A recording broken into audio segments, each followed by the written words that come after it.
In this video, we're going to learn how to add mixed numbers with unlike denominators. When dealing with mixed numbers, specifically adding or subtracting, I found that it's always easiest to put these in a vertical fashion. That way we can add up the individual parts a little bit easier. So looking at this, we have a whole number section and we have a fraction. And we can do these individually. So if we add the whole number fractions, we add the 3 and the 5 together, we know that 3 plus 5 is 8, and we'll put this down here. Now when we get to the fraction component, remember that whenever we have fractions that don't have the same denominator, we have to figure out the least common denominator, meaning a number that we multiply this fraction by top and bottom, and another number that will multiply this fraction top and bottom by, so that we can get the same denominator. Meaning, what is a multiple of 4 that we can get the same value for a multiple of 7? Now there's a couple ways that we can find the least denominator. We can put down the multiples of 4 and 7 till we find a number that in which they'll match. And we can do the same thing with 7. And if you notice, we actually will get a value of 28. If we look at the multiples of 4, 8, 12, 16, 20, 24, 28. We look at multiples of 7. We know we can also get to 28.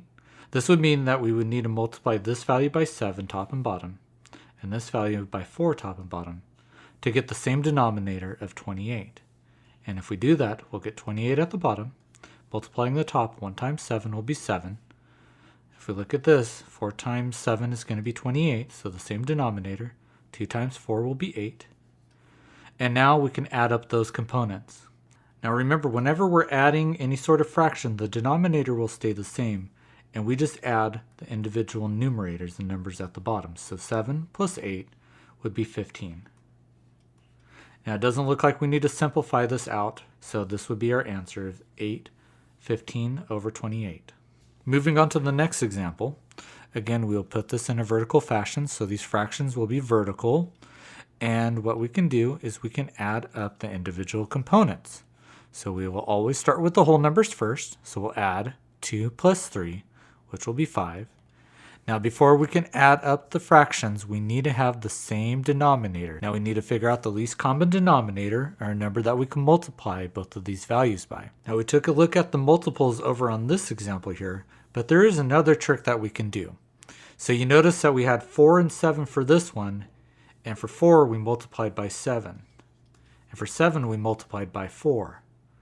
And so a trick that we can do, especially if they're smaller numbers or prime numbers, is that we can just multiply by the opposite denominator of that fraction.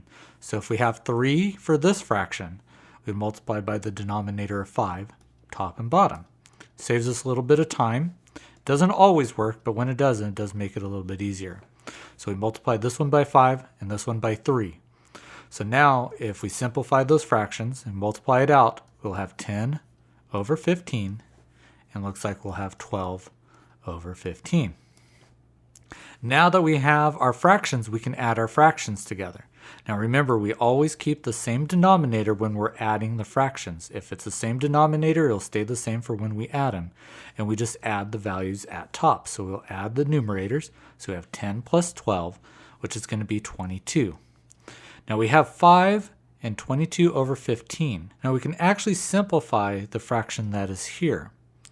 Whenever we have the value at the top, or the numerator, and it's greater than the denominator, that actually means that it's greater than 1. Another way we can put it is that we can actually separate out 15 over 15, and if we take 22 minus 15, that'd be a plus 7 over 15. So if we look at it this way, 15 over 15 is 1, and we have left over a 7 over 15. But we also have to count this 5 that we have here too. So we can simplify this answer as equal to 5 plus 1, which is 6, with 7 over 15 as a fraction. And this would be our answer.